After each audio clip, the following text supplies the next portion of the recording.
Channel. This is basically my last video of JNDU series, क्योंकि मैं almost आपको सब कुछ बता चुकी हूँ रिगार्डिंग एग्जामिनेशन फॉर्म, आपके डॉक्यूमेंट्स क्या क्या लगता है काउंसलिंग में, हॉस्टल्स कैसे हैं और एग्जाम कैसा आता है। ऑलमोस्ट सारी चीज़ें मैं आपकी ऑलमोस्ट क्लियर कर चुकी हूँ।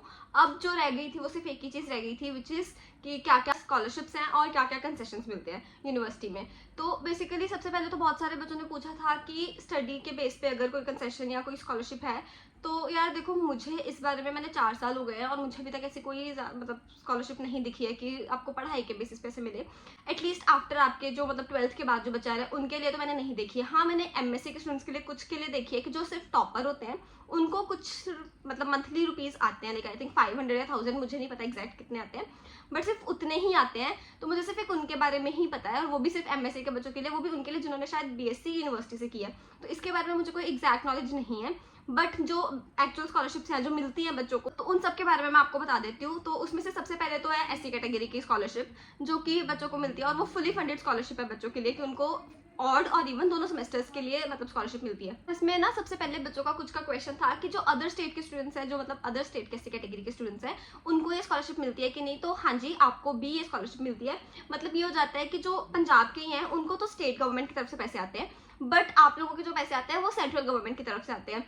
तो शायद ऐसा कुछ है कि जो आपका जो अमाउंट है वो शायद थोड़ा कम होता है स्टेट गवर्नमेंट के बच्चों के कंपेयर में। मुझे इसकी एग्जैक्ट नॉलेज नहीं है, बट ऐसा कुछ मेरे को मतलब सुनने में आया कि ऐसा होता है। मैंने जिससे पूछा था उसने मुझे कुछ ऐसा ही बताया। सबसे पहले हम इसके प्रोसेस को डिस्कस कर लेते हैं। तो सबसे पहले तो जो न्यू स्टूडेंट्स आ रहे हैं उनको सबसे पहले ये करना है कि आप लोगों की फीस डिपॉजिट नहीं होनी है। जब आप एडमिशन के लिए जाओगे, आप लोगों को बस ये डॉक्यूमेंट्स लेके जाने हैं, जिसमें आप लोगों को लेके जाना है आपका रेजिडेंस सर्टिफिकेट, इनकम सर्टिफिकेट और कैटेगरी के सर्टिफिकेट, और आधार कार्ड लेके जाना है आपको अपने मम्मा पापा का भी विद योर्स ऑल्सो। और इसके साथ जो आपको मतलब पैसे देने पड़ते हैं वो रजिस्ट्रेशन फीस देनी पड़ती है, विच इज़ आई थिंक 2000 और 3000। मुझे एग्जैक्ट अमाउंट नहीं पता, क्योंकि मेरे फ्रेंड्स ने जब दी थी उन्होंने मुझे बताया कि उनके टाइम पे 1700 लगी थी। तो अब शायद बढ़ गई होगी, ऑलमोस्ट 4 साल हो गए हैं, तो ऑब्वियसली टाइम चेंज हो गया, तो ऑब्वियसली पैसे भी बढ़ गए होंगे अब तक। तो उस हिसाब से मैंने आपको बता दिया।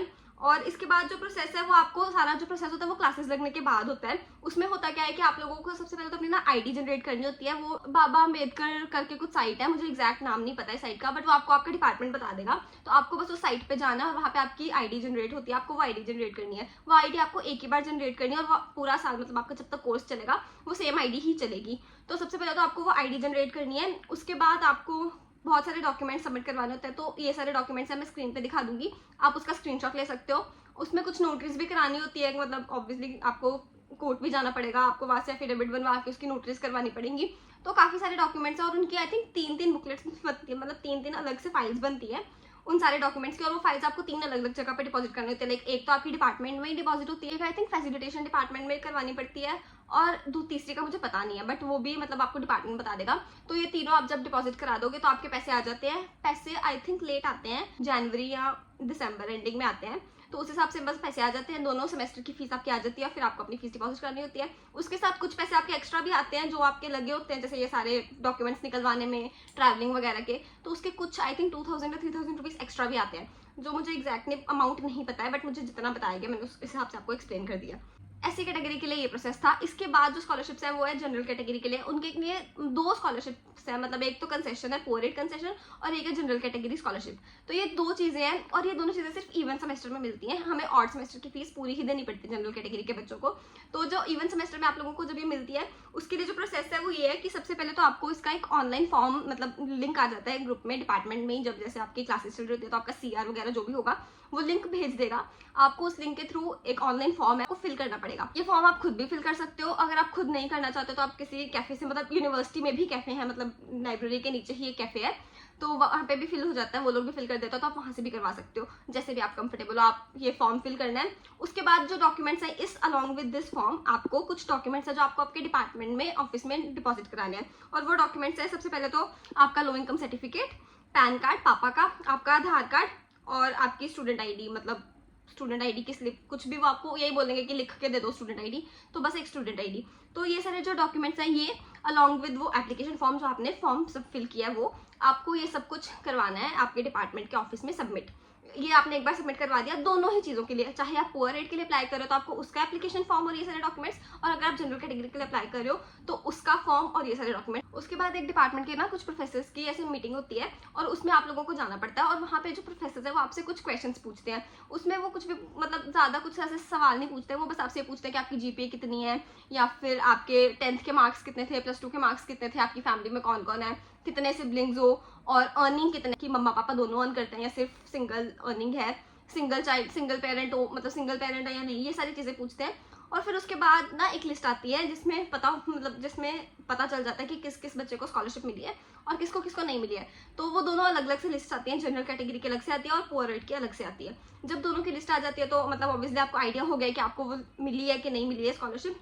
और उसके बाद ना इसमें सिर्फ एक ही डिफरेंस होता है, जो ये है कि जो जनरल कैटेगरी स्कॉलरशिप जिन बच्चों को मिलती है ना, उनको फीस डिपॉजिट नहीं करवानी पड़ती है। उनकी जो इवेंट सेमेस्टर की फीस है ना, वो उनके अकाउंट में, मतलब जब आप जहाँ पे फीस डिपॉजिट करना चाहते हो वहाँ पे आपकी अकाउंट में ही उतने ही पैसे शो करता है। लाइक जो हमारे एग्जामिनेशन फीस होती है ना, सिर्फ उतनी ही वो वहाँ पे दिखाता है और आपको उतनी ही पे करनी होती है। तो जनरल कैटेगरी वालों का तो सॉर्टेड है कि उनके अकाउंट में उतने पैसे शो कराता है और उनको उतने ही पे करने पड़ते हैं। लेकिन इससे ऑपोजिट जो पुअर कैटेगरी वाले हैं, पुअर एड कंसेशन वाले हैं, उनके लिए क्या होता है कि उनको फीस अपनी जैन के मंथ में पूरी पे करनी पड़ती है। उनको मतलब पहले सारे पैसे देने पड़ते हैं, बट बाद में क्या होता है कि वो जो पैसे हैं, आई थिंक अप्रैल या मई में वो पैसे उनके अकाउंट में आ जाते हैं वापस, तो दोबारा उनके अकाउंट में पैसे आ जाते हैं। तो ये एक डिफरेंस है दोनों चीज़ों में, पुअर एड और जनरल कैटेगरी स्कॉलरशिप में।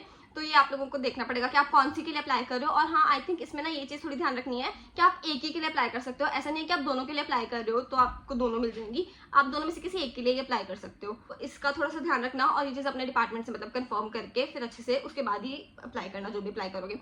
उसके बाद जो स्कॉलरशिप है वो है फिजिकली चैलेंज्ड बच्चों के लिए, लाइक फिजिकली चैलेंज स्टूडेंट्स के लिए एक स्कॉलरशिप होती है। उसके लिए उनको क्या करना पड़ता है कि उसमें सबसे पहले तो ना उनका एक लेटर सबमिट होता है। वो उनका डिपार्टमेंट का कोई एक प्रोफेसर होता है, मुझे एग्जैक्ट नॉलेज नहीं है क्योंकि हमारे डिपार्टमेंट में तो शायद एक मैम है वो करते हैं। तो आपके डिपार्टमेंट में आपके कोई प्रोफेसर होंगे, आपको उनसे ये चीज़ आपको खुद अपने डिपार्टमेंट में पता करनी पड़ेगी कि कौन ये चीज़ करता है। तो उस हिसाब से आपको जाना पड़ेगा आपके डिपार्टमेंट के ऑफिस में, वो आपको बता देंगे। तो वहाँ पे उन मैम से पूछ के वो एक लेटर है वो मैम सबमिट करते हैं। वो लेटर सबमिट करने के बाद उसके बाद क्या करना होता है कि आपको उनको अपना हैंडीकैप का सर्टिफिकेट देना होता है, और इसका भी एक ऑनलाइन फॉर्म फिल होता है। वो फॉर्म आपको फिल करके वो फॉर्म मैम को देना होता है। तो ये दो चीज़ें आपको देनी है, एक वो फॉर्म और एक आपका हैंडीकैप का सर्टिफिकेट। ये दो चीज़ें आपने दे दी। उसके बाद वो आपको एक डेट दे देंगे जिसमें आपको जाना है हेल्थ सेंटर, और वहाँ पे कोई भी एक डॉक्टर होंगे वो आपको चेक करेंगे ऑब्वियसली। और उसके बाद वो आपको मतलब वो वहाँ पे आपके डिपार्टमेंट में इन्फॉर्म कर देंगे कि हाँ सही है जो भी है।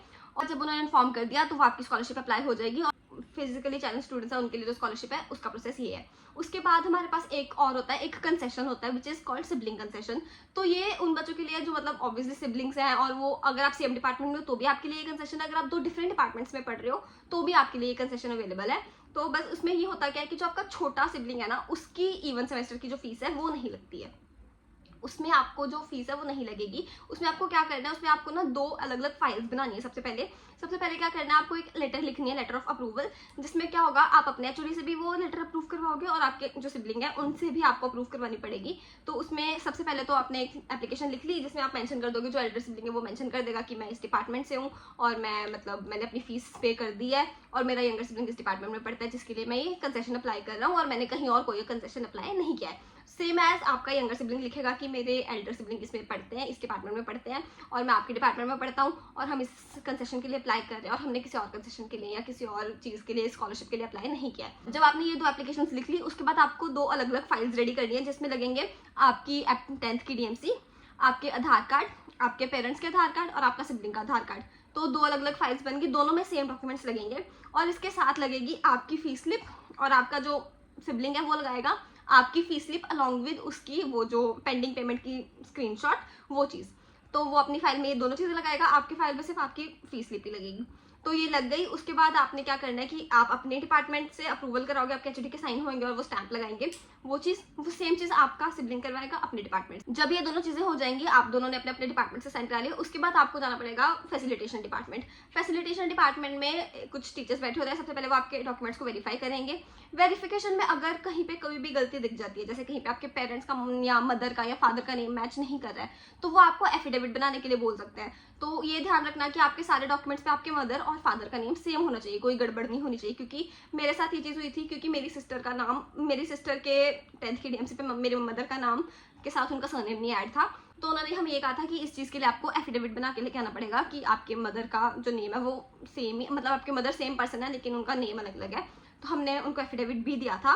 तो ये चीज़ का आप थोड़ा ध्यान रख लेना, अगर कोई है तो आप प्लीज़ पहले से ही बना के लाओ, वहाँ पे ऑन द स्पॉट वो बनाने को बोल देते हैं तो वो थोड़ा इशू मतलब इरिटेटिंग लगता है। तो आप इस चीज़ का थोड़ा ध्यान रखना, अपने डॉक्यूमेंट्स चेक करके जाना।